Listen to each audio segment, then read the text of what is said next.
піскен қуырдағымызды салып аламыз. Қуырдақты жеке өзін салсаңыз да болады, әрине ол сіздің қалауыңызша. Сонша майы бар, сондықтан біз бауырдан басқасының барлығы ұзақ пісіп бабында тұр. Сәлем достар, бүгін бізде құрбан айт, және біз құрбанға шалған малдың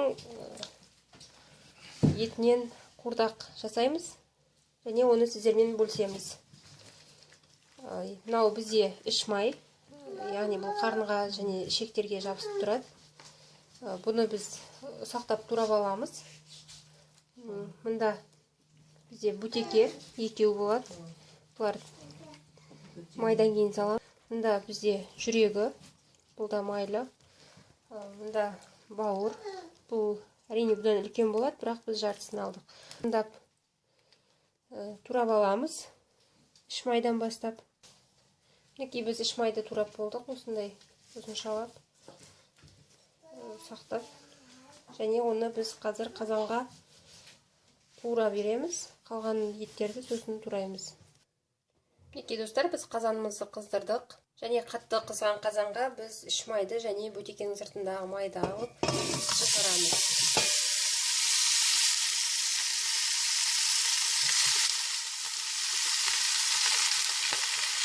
Өте жағымды ет, дәмді ет. Майлардың есі осындай болған соң, тіпті суық майлардың есі де. Бізде майымыз қатты отта шыжғырыла береді. Барлық майы шыжғырылғанша біз басқа еттерді турай береміз. Еттердің басым бөлігін турап қойғанбыз. Мінекей достар, бізде майымыз шыжғырылып жатыр. Әбден майы шыққанша, көпшіктері басылғанша шыжғыра береміз. Немесе қуырып деп айтылады. Ал майы қайтылғанда шыжғырық деп айтылады.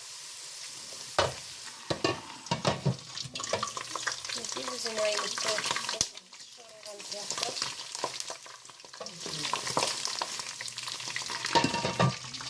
Осы майды бірден сүзіп алып, тұза жіберіп жесеңіз де болады.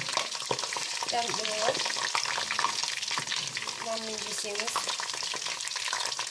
Және одан кейін біз бұған дейін өкпені турап қойғанбыз.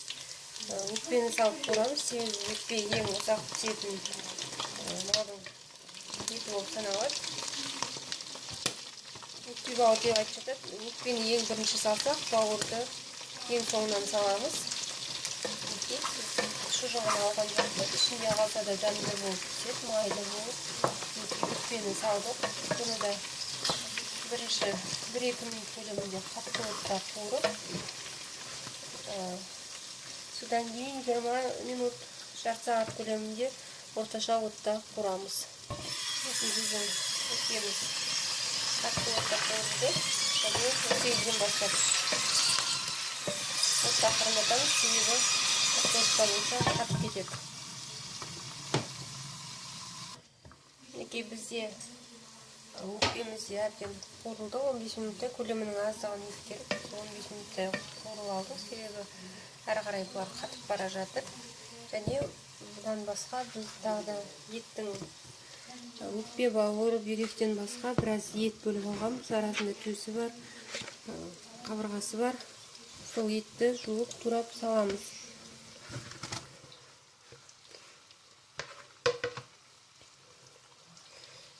Жақсылап қуырамыз, осындай ақырын отта, орташа отта. Және біз осы кезде қайнап жатқан кезде үстіне тұз саламыз. Жақсылап сіңіп түсуіне ыңғайлы. Енді біз ет біраз 20 минут қайнағаннан кейін біз оның үстіне өкпе, бөтекені қосамыз, бауырдан басқа мүшелерді. Және оларда бірге пісе береді. Тек бауырда алып қаламыз.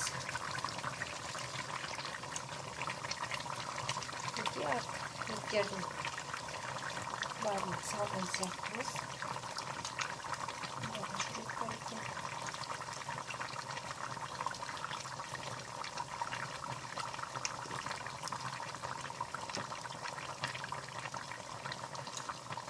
мінекей біз салдық. Су еш нәрсе құймаймыз, еттің өзінің суы шығады. Осы күйінше енді біз жарты сағат 40 минут орташа отта қайната береміз, қуыра береміз.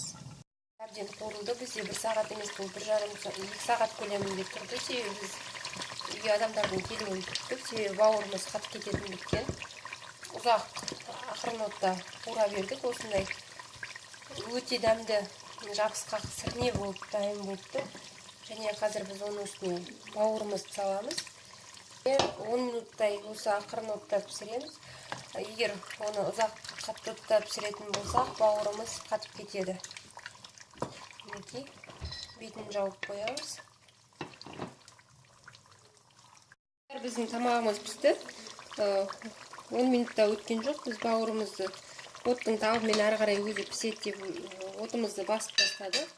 Мінекей, осымен біздің тамағымыз дайын. Және астына кез келген картошка немесе рожки салсаңыз болады, немесе брюзін салсаңыз болады. Және салу барысында біз көрсетеміз. Пеште картошка пісіріп қойдық, арнайы маймен бірге жеуге жақсы. Осылай, астарыңыз дәмді болсын. Мінекей, біз астына пісірген картошкамыз осындай пеште піскен. Бұларды тәрелкеміздің ең астына салып аламыз. Біз салынған картошкамыздың бетіне картошкамызды мынанша етіп салып алдық. Картошкамыздың бетіне піскен қуырдағымызды салып аламыз. Қуырдақты жеке өзін салсаңыз да болады, әрине ол сіздің қалауыңызша. Сонша майы бар, сондықтан біз